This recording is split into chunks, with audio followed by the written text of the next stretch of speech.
Continuing with the theme of money being covenantal, the Bible says, let him who doesn't work not eat. Money is in some ways portable labor, right? You work a certain number of hours, you get a certain amount of money, and it's an exchange, your labor for money.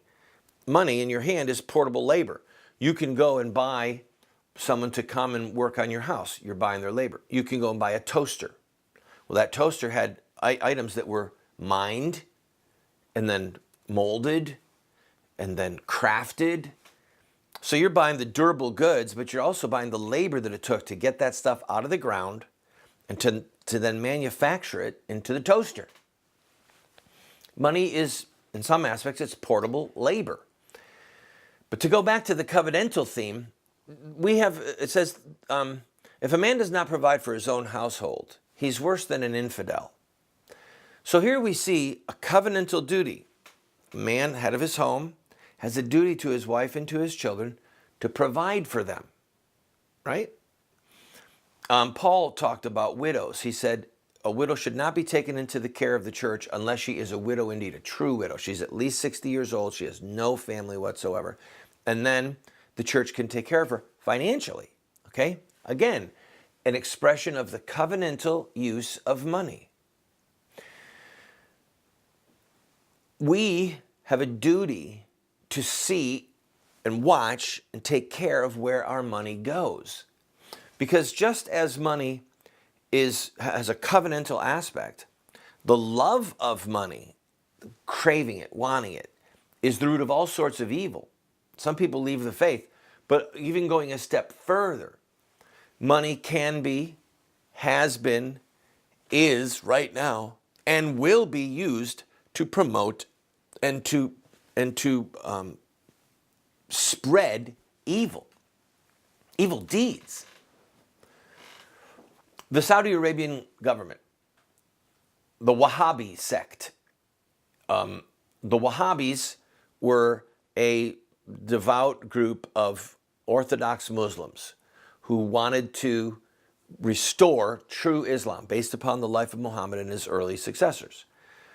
The Sauds were a fairly powerful family, and the Wahhabi movement and the Saudi family, the Sauds, got together, and the deal was cut that the Sauds would allow the Wahhabis to define and spread Islam and hold the posts of honor and the posts of authority, and that the Wahhabis would undergird the legitimacy of the Saud family.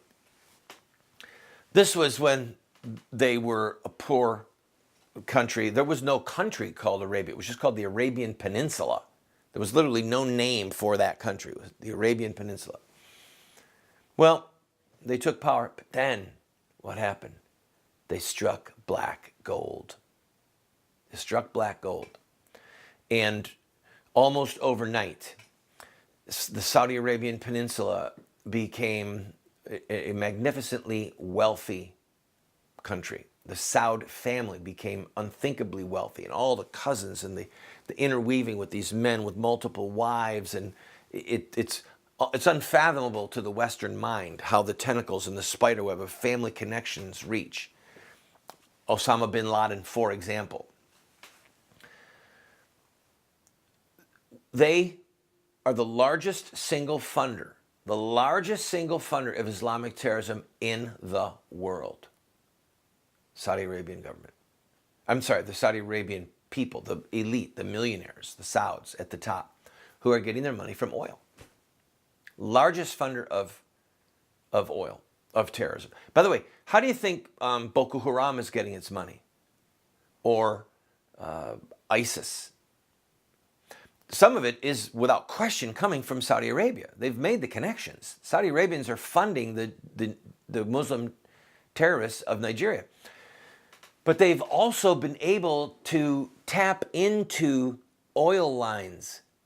They're actually stealing oil and selling it on the black market, both in Nigeria and in Iraq. And there are people who are buying the oil, knowing that the oil is funding terrorism. But they're looking the other way, or they think, I don't care. Or at some point, somewhere, there's people who are turning a blind eye because of what? The love of money.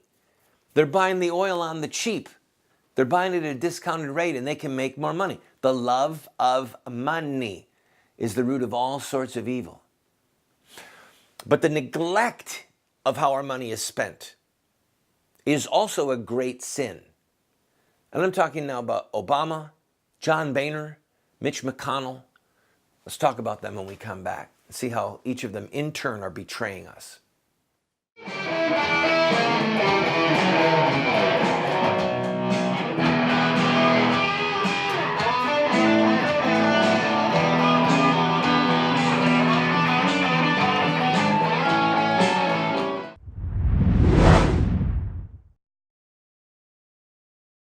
Do you want to get America out of the hands of wicked and unjust men and women who are destroying the republic before our eyes, and put leadership back into the hands of righteous men and women so that we don't die as a nation? Well, you're talking about social revolution, and there are rules in social revolution. We can look at the victorious social revolutions of the past, such as the end of slavery, the end of child labor, women's voting rights, the end of segregation, and so much more, and learn from their victories. Look at their actions, their images, their rhetoric, their sacrifices, and their final fruit. We will send you this series that originally cost $129, 7 books for students, 1 teacher's guide, if you'll give a gift of any size and just pay for shipping and handling. Take advantage of it today.